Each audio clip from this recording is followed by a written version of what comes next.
Dear Lincoln, I thank thee, for you have been my awakening. Without you, I lose who I was meant to be, lost in my forsakening. For you have brought forth to me a history of melanin and endurance, a testimony of our integrity, a testament of our perseverance. As I look back, I do not growl, I do not whisper nor abhor. I must prowl like a lion and give out a great big roar. My name is Adam Green, and I'm wearing this leather jacket completely performatively for this video. Behind me stands the Hosanna AUMP Church. Completed in 1843, Hosanna is a small one-room congregation with a basement and accompanying graveyard. And though it's small enough where you can hold your thumb up, close one eye, and you'll probably cover the entire property, it has a large, extensive connection to Lincoln University and the abolition movement as a whole. Hosanna is a testament to the tenacity and necessity of the black community to create community and belonging in a time where exclusion was the norm. You have to understand, at the time that Hosanna was created, white congregations didn't allow black people to worship with them.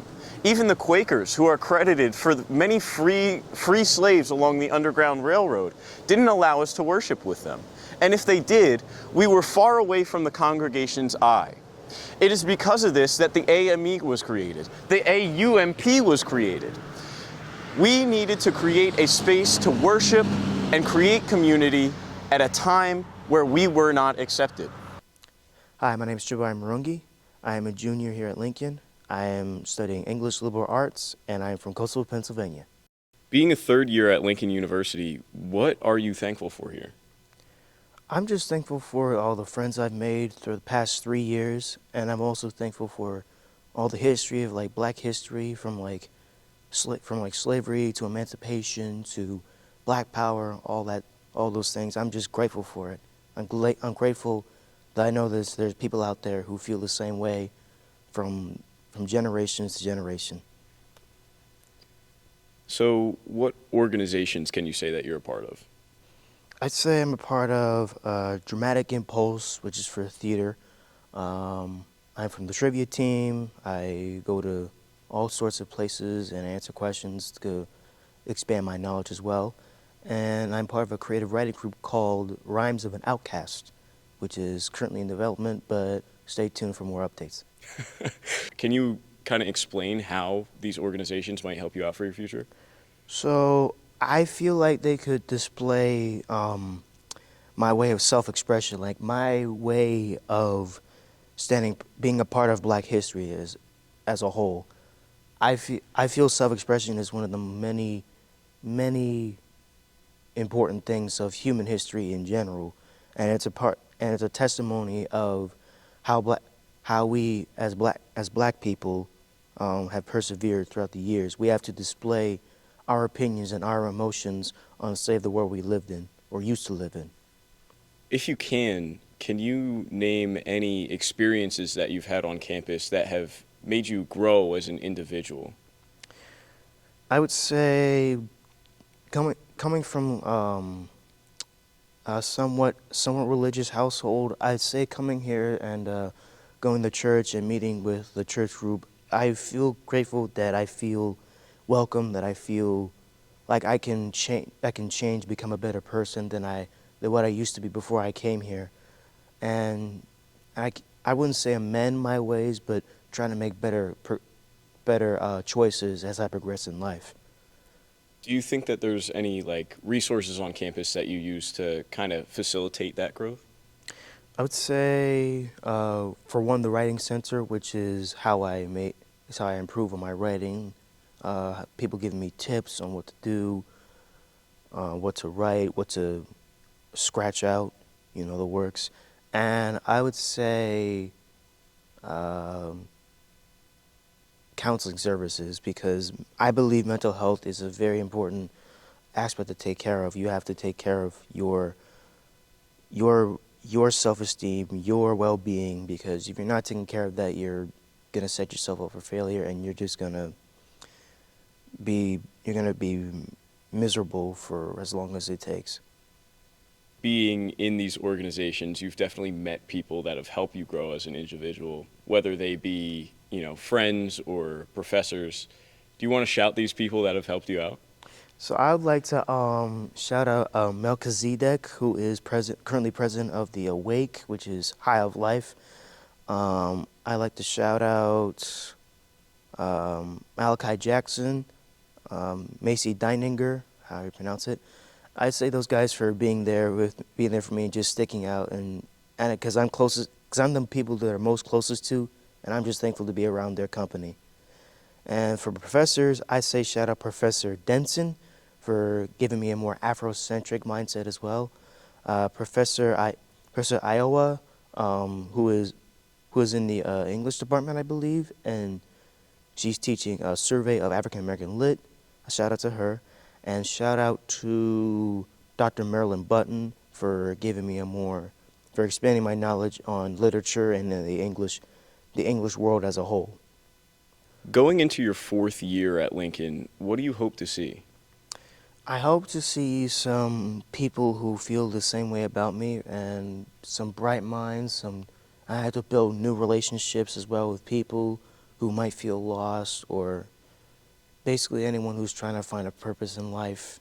And I believe that there is a reason for your living. Like, you have a purpose in this world. I don't want you to feel left out because you don't feel the same way I do. I want you to feel welcome on this campus like I feel welcomed. Is there anything that you want to say to the viewers before we head out?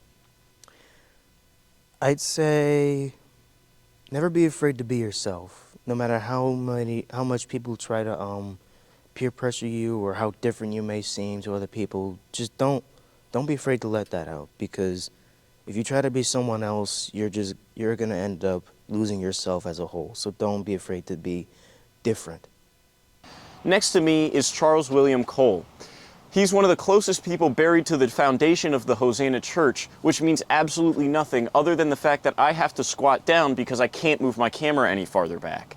Charles was a member of the 24th USC Infantry and is one of the many Civil War veterans buried in this cemetery today. Some of these veterans being the 54th Massachusetts Division, the first colored troops recognized by the Union Army. Now, of these Civil War veterans, my sources say, which I could not unfortunately verify, 3 of these veterans fought for 3 separate wars for the United States. One being the Civil War, one being the Spanish-American, and lastly, World War I. Now, taking a travel around this graveyard, I could only find 2 or 3 headstones, reasonably so, that would give birth and death dates that could align with this, but they only are marked by one war. As a history nerd, this is insane to me, but if it's not for you, please let me explain. People, potentially like Charles, fought for the freedom of themselves, their families, their friends, and then went on to fight in the first mechanized war with tanks and automatic weapons. These people are the heroes of history, the heroes of the United States, and we get to live with them every single day we are at Lincoln University. Hi, my name is Penelope Laranquent. I'm a junior here at Lincoln University, and I'm from Brooklyn, New York. I'm thankful for Lincoln because it also puts me in places where I have to speak to people, get to know people, and also share my story with people in order to gain that connection. And I feel as though that's very undervalued nowadays. A lot of people don't appreciate that. But being able to be put in a smaller community where we have to focus on that connection with one another to get anywhere in life, I feel like that has made me a better person personally, because I don't want to stay to myself. You know, I want to make a change, and the best way to make a change is being able to know the people that are around you and the community around you in order to make a change in. Because how are you going to make a change? How are you going to make an impact somewhere where nobody even knows you and you don't know them? Right. So. And the big thing with that is like friends. Like, who are the friends that helped you get through it the best? Shout out all my homegirls. I would say my closest friend circle since my freshman year that has stuck by me, and even people that I've met my sophomore and junior year and will continue meeting, I feel as though they have really stuck by my side in very difficult times during my time here at Lincoln. And I don't know what I would do without them here, not gonna lie. I genuinely appreciate them wholeheartedly because they have been able to keep me grounded and remind me of where I need to be, who I am, and where I'm at. So to those close friends that know who they are, I genuinely do appreciate y'all. And I'm so happy that Lincoln had me meet you. Now, there's no doubt, you have a laundry list of organizations under your belt. Yes. Laundry list. There's no doubt you met some of these people in these organizations. What are some of the organizations that you're part of? The ones that you can remember. Some organizations I'm a part of is the Caribbean Student Association. I'm currently serving as the vice president. Let's Reach Philly, I'm currently serving as the president. And Health and Wellness Ambassador, that is actually my student-focused job on campus where I also intern in counseling services. And this Sunday, which will be way past by the time you guys see this, I will be inducted into the National Council of Negro Women, and I will be officially a collegiate member of that organization, and a bunch of other organizations that I have been proud to be a part of during my college career here. With all these organizations, how are they helping you out for your future and your future career? These organizations are helping me out with my future career by teaching me discipline as well as collaboration, cooperation, and leadership. I have been put into many situations where I may not have the energy to speak to people, but you know, being able to put myself out there and still persevere regardless of anything that may be going on, because you know, life happens. I've been able to build that sense of discipline through these organizations, which I am eternally grateful for, as well as leadership, where I've been able to gain positions of leadership in these organizations and be able to make an impact in people's lives in one way or another, whether that may be through a simple event that we've done or a conversation that I've had with people, which I find really meaningful, because being able to share my stories and hear other people's stories and gain that connection and sense of understanding between one another, I feel like that is the most important thing to building a Lincoln community, a true sense of community on campus. Lincoln is a tight-knit community, you know, small campus, 2,000 people on campus max. It's hard not to go outside, be recognized, and experience the culture of the school. So what experiences do you think shaped you as an individual and helped you grow? I would say a lot of the experiences will definitely come from actually going outside and meeting people. I feel as though a lot of people do say they struggle with that, especially their first year, because, you know, first year jitters, everybody's nervous about meeting new people, making new friends, and it's something new to them. But I would say the best experiences I've had were definitely through the people that I've met on campus, whether it's other students or faculty, staff. I've been able to connect with my professors, and you know, I had one professor that actually changed the trajectory of my future a bit, because she made me realize that I was doubting myself a bit when it came to my career, and I kind of was just taking the easy route or the safe route. But she made me realize that I really can go farther and I should go farther, and I needed to hear that. But the way that I was able to hear that was by connecting with my professor and making sure that I took the time to connect. I think that's the best experience on campus that we can take advantage of, connection. So What resources do you think you use the most or help you out the most to get you through the Lincoln experience? Shameless plug, I would say counseling services. I do intern there. However, I feel as though I would not have been able to make it through my, well, now 3 years, but soon going to be 4 years of college without being able to use the resources we have in counseling services, as well as the Office of Accessibility, because having ADHD, I've been in a bit of a struggle, throughout my life when it came to school and work, and especially coming 3 hours away from home, it was a big change. So being able to use those resources and help me establish a foundation of support when it came to school staff and faculty, I feel as though that made me feel 100% better about my time here at Lincoln, and I've been able to maneuver a lot better. Absolutely. You may be thinking, Adam, why are you in a corner in the back of the church? And to which I will explain, it's really windy and I'm really cold, but I also want to nerd out to you real quick. Now, Hosanna Church is not shy to extraordinary people and amazing history.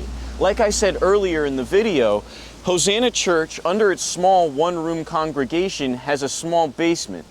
Now, this basement was used to harbor runaway slaves, as Hinsonville and the church were a stop along the Underground Railroad. Now, for amazing people, there's evidence to show that Harriet Tubman brought people along the Hinsonville line of the Underground Railroad. No doubt, if she did, stopping at the Hosanna Church. Now, what I want to nerd out to you real quick about is why Hosanna is still standing. Now, many AMEs, many black churches of this time period no longer stand. This is because most of them were made out of wood, and very bad wood. Anything that was around on land that black people could own. Now, at the time, many black people were sold land that was destitute, very rocky, you couldn't farm on it, very hard for trees to grow. But Hinsonville was different. Hinsonville had farmland, it had trees, but it also had bricklayers and brick makers. The Fitzgeralds, for instance, Samuel Glasgow, for instance, who helped build Lincoln Hall, which is less than 100 meters to my right. Now, this is the reason why Hosanna Church stands today. Though we had wood, we had good trees, we had bricks, and we had very amazing stones for foundations. Because of the people like Samuel Glasgow, because of the culture of Hinsonville, we could build something that could last 170 plus years into the modern day. And this is why the church still stands today, while so many other AMEs are just marks on an old map. This is the amazing piece of history that still shows the culture that Hinsonville was. We stand on the shoulders of giants, and we don't realize it until we're at the precipice of greatness. Hinsonville is the giant's shoulder that we stand on. My name is Sophia Abdul Malik. I'm class of 2029. I'm studying political science, but I'm hoping to switch to philosophy, and I'm from Philadelphia. How did you end up at Lincoln? Lincoln offered me a very good merit scholarship, and after looking more into the scholarship and the post-grad opportunities that Lincoln might be able to provide me, specifically with the law program that Lincoln facilitates for pre-law students, where they have the opportunity to apply for law schools and participate in Pennsylvania law schools, offer free law admission, free tuition for Lincoln undergrad graduates. That was a big draw for me as someone who's interested in applying to law school, going into either international law or antitrust law. If that was me, that would be definitely a reason why I would be thankful for Lincoln. But in other words, do you have any words on why you would be thankful for Lincoln? I'm really thankful for the small class sizes. I think that it's only been my first semester here, wrapping up the end of my first semester, but I've had a wonderful experience in getting to know my professors on a deeper level. And so far, I think they've already provided me with many opportunities to connect with their colleagues and scholars outside of Lincoln's campus. I've also had the opportunity to meet with alumni through symposiums where I met Adam as well. So I'm grateful for the experience of being in a community where so many people know each other so well, and I feel as though it adds a culture of true investment in each other's success and in growing the Lincoln legacy. Are you a part of any organizations? I am. I'm part of the Thurgood Marshall Law Society. I'm part of National Council of Negro Women. We just had our induction this past weekend. I'm an intern for the Senate under the Vice President of Internal Affairs, and I'm also part of a literature club that meets once a week and an art club. How do you feel like these organizations are kind of setting you up for your future? The Thurgood Marshall Law Society definitely is a crucial organization I'm part of. It is a requirement if you want to get the pre-law certificate to be part of that org. I've really enjoyed so far. We've had several debates. We had a mock trial. And there are a lot of opportunities as well off campus or outside of normal school hours to visit courtrooms, to visit law schools. There's going to be a trip to New York next month. In Senate, I think that I've really just been refining skills that I was already building on in high school in terms of organization and leadership, event planning.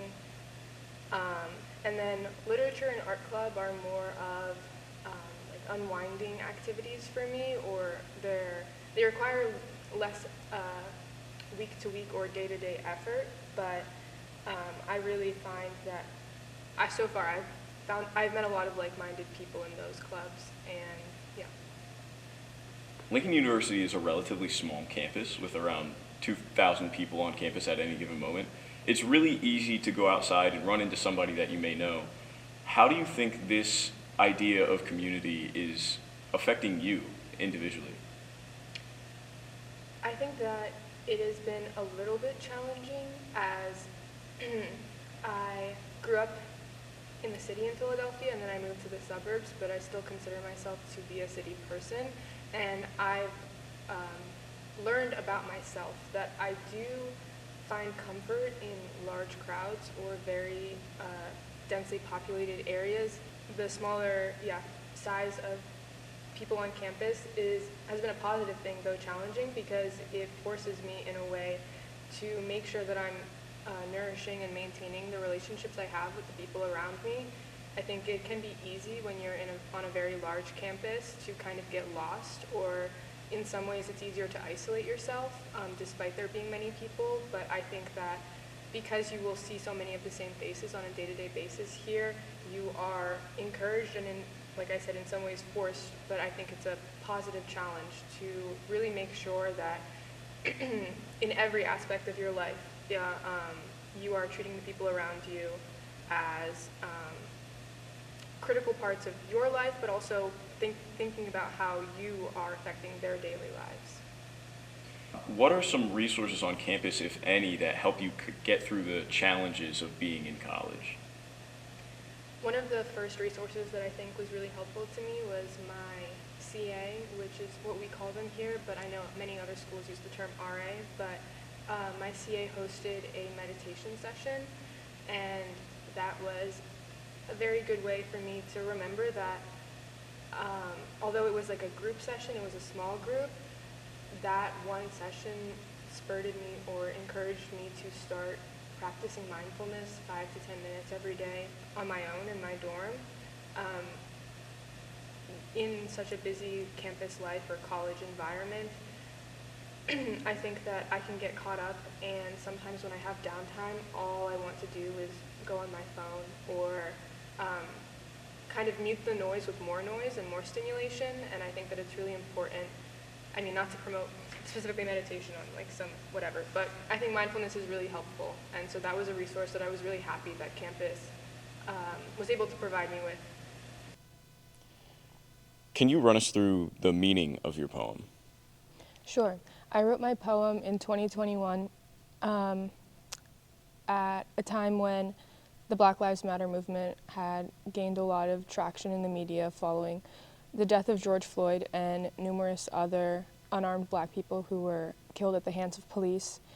I find that writing poetry only works for me, or I'm only satisfied with the product when I feel whatever I'm trying to channel extremely intensely, and that was one of the most intense and pivotal points of my life. Shortly after writing that poem, I helped co-found the first Black Student Union at my high school, and although in the poem I speak on specifically the overt violence enacted by the police, I was also trying to tap into the anger that I felt with a sense of complacency in my white peers and in what I felt like was an intense desensitization to what I see as lynching of Black people. Do you think that these ideas kind of helped you end up here at Lincoln? I do, definitely. Black bodies on the news, strange fruit on a screen, without the smell of rotting flesh, skin ripe at 17. Boys turn to men, stripped of youth, a stolen child, a pig in a lion's skin, serving, protecting from the wild. Why do their hearts never sink, their chests never ache, their sympathetic smiles for a murderous mistake? Hands in the air, the talk permanently drilled, not enough for the swine, not enough monkeys killed. Maybe the strange fruit share with us their same red sheen, and maybe Black bodies on the news are just strange fruit on a screen.